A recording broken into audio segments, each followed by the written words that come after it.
जानकारी है। बीजेपी पदाधिकारियों की बैठक जो कि लखनऊ बीजेपी मुख्यालय में थी वो अब खत्म हो गई है। 2024 लोकसभा चुनावों को लेकर के मंथन किया गया है। तो बड़ी जानकारी है, लखनऊ से बीजेपी कार्यालय में पदाधिकारियों की बड़ी बैठक हुई जो कि अब समाप्त हुई है। इसमें आगामी 2024 लोकसभा चुनाव को लेकर के चर्चा की गई। इसके अलावा आगामी अभियान और कार्यक्रमों को लेकर के भी इस बैठक में चर्चा हुई है।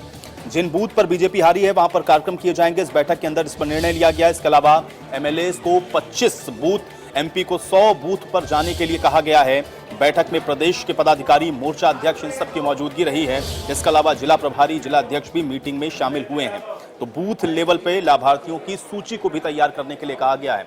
बड़ी जानकारी आप तक पहुंचा रहे हैं। 2024 चुनावों को लेकर के बड़ी बैठक थी जिसमें मंथन हुआ और आगामी 2024 लोकसभा चुनाव को लेकर के इस बैठक में चर्चा हुई। इसमें आगामी अभियान और किस तरह से कार्यक्रमों को चलाया जाना है इसको लेकर के भी चर्चा की गई।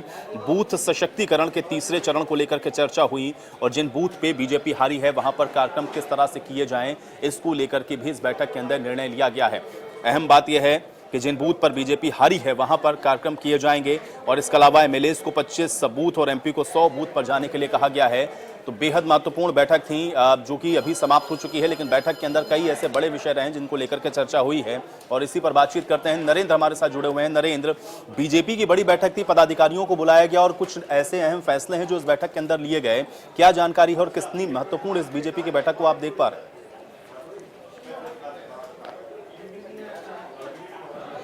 देखिए, सबसे महत्वपूर्ण फैसला ये लिया गया है कि जिन बूथों पर भारतीय जनता पार्टी की हार हुई है उन बूथों को मजबूत करना है और उसकी जिम्मेदारी एमपी और एमएलए को सौंपी गई है कि ये अपने बूथ को मजबूत करेंगे। साथ ही प्रदेश सरकार और केंद्र सरकार की जो योजनाएं चल रही हैं उनका लाभ किनको मिल रहा है और किनको नहीं मिल रहा है, इसके लिए लाभार्थियों की एक सूची बनाएगा संगठन और उसको प्रदेश स्तर तक भेजेगा। इसके बाद उसको मॉनिटर किया जाएगा कि जो लाभार्थी हैं उनको कितना लाभ मिल रहा है और कितने पात्र ऐसे हैं जो छूट गए हैं। अगर छूट गए हैं तो सरकार उस पर भी एक्शन लेगी, यानी कि जो पात्रता की श्रेणी में आते हैं ऐसे लोग छूटने ना पाए। और साथ ही ये भी प्लानिंग की गई कि जो सरकार की योजनाएं हैं उसको डोर टू डोर लोगों के घरों तक पहुंचाया जाए, उनसे बात की जाए और जिससे उनमें एक जागरूकता पैदा हो भारतीय जनता पार्टी के प्रति कि गरीबों के कल्याण के लिए, किसानों के प्रति कल्याण के लिए सरकार काम कर रही है और अपने पक्ष में माहौल बनाए भारतीय जनता पार्टी।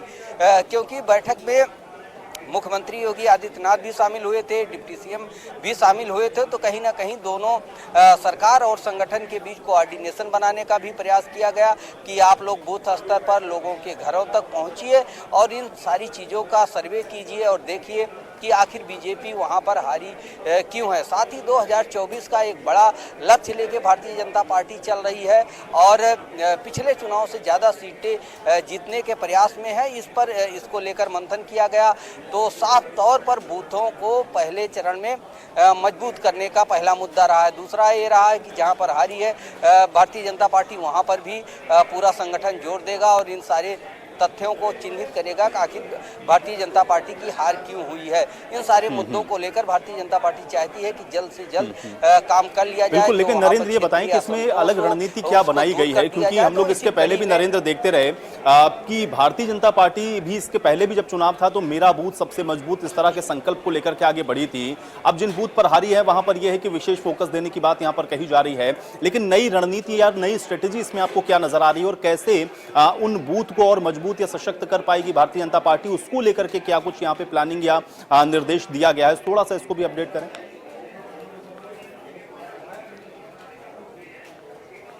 देखिए, भारतीय जनता पार्टी के जो वोटर हैं वो किसी जात से बंधे हुए नहीं हैं और निश्चित तौर पर जो लाभ मिला है भारतीय जनता पार्टी को पुनः वापसी में उत्तर प्रदेश में, उसके पीछे एक वर्ग रहा है लाभार्थी वर्ग, जिनको कहीं ना कहीं राशन मिला है, किसान सम्मान निधि मिली है, प्रधानमंत्री आवास योजना का लाभ मिला है, मुख्यमंत्री आवास योजना का लाभ मिला है, विधवा विकलांग है। एक ऐसा वर्ग था जो लाल फीताशाही के चक्कर में फंसा हुआ था, उन तक उन योजनाओं का लाभ नहीं मिल पा रहा था, वो योजनाएं वहां पर पहुंची और इसका लाभ मिला। तो इसको मॉनिटर करेगा कि कहीं ऐसा वर्ग जो है वो छूटा तो नहीं है। साथ ही जो जातीय समीकरण के हिसाब से वोटिंग हुई, वहां पर बीजेपी की हार हुई, इसको भी देखना होगा कि आखिर वहां पर क्या कमियां रह गई कि लोग जातवाद में वोट नहीं किए हैं। भारतीय जनता पार्टी हमेशा फोकस करती है कि हम जात की राजनीति नहीं करते हैं, परिवारवाद की राजनीति नहीं करते हैं, तो पूरा फोकस इसी पर होगा कि सभी लाभार्थियों को और सभी लोगों को न्याय मिले और उनको जो योजनाओं का लाभ है उसको दिया जा सके,